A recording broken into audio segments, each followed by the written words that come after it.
ముందుగా అందరికీ నమస్కారం. నవమోజ్ చూస్తున్న ప్రేక్షకులకు స్వాగతం, సుస్వాగతం. మీరు కనుక నా ఛానల్కి మొదటిసారి వచ్చినట్లయితే ప్లీజ్ లైక్, షేర్, సబ్స్క్రైబ్ చేయండి.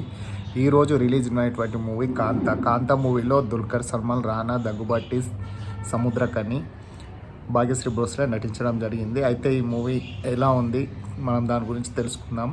ఇది ఒక పీరియాడిక్ డ్రామా అండి. ఇందులో దుల్కర్ సల్మాన్ పాత్ర అద్భుతంగా నటించడం జరిగింది. చివరి 20 minutes కూడా చాలా బాగా ఉంది. ఈ పాత్రకు న్యాయం చేశాడు.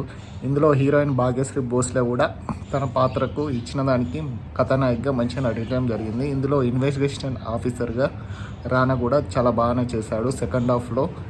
అయితే ఈ మూవీ ఒక 1950లో బ్లాక్ అండ్ వైట్ కాలానికి తీసుకెళ్లడం జరుగుతుంది.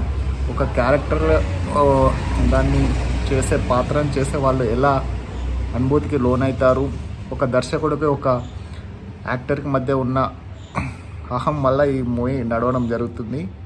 ఇక ఈ మూవీ బలాలు ఏంటంటే మనం తెలుసుకుంటే దుల్కర్ సల్మాన్ యొక్క యాక్టింగ్ అని చెప్పొచ్చు.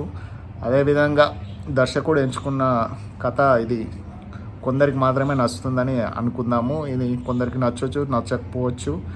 ఇది ఒక తమిళ్ డబ్బింగ్ సినిమా అని మనకు అర్థమవుతుంది తెలుగులో చూస్తే, ఎందుకంటే ఇది కొన్ని అక్కడక్కడ లిప్ సింక్ కావడం జరిగేది డబ్బింగ్కి. ఇక ఈ మూవీ అయితే పర్లేదు అనిపిస్తుంది. ఇందులో మీరు కనుక చూస్తే మూవీ ఎలా ఉందో చూసి కామెంట్ రూపంలో కామెంట్ చేయండి. ఇలాంటి నవ్ మూవీస్ రివ్యూస్ కోసం నా ఛానల్ని ఇప్పుడే సబ్స్క్రైబ్ చేయండి, లైక్ చేయండి, షేర్ చేయండి. ఈ రివ్యూ ఎవరు చేసింది కాదు, గమనిక. Thank you very much. ఇలాంటి మంచి మూవీ రివ్యూస్ కోసం నా ఛానల్ని ఇప్పుడే సబ్స్క్రైబ్ చేయండి.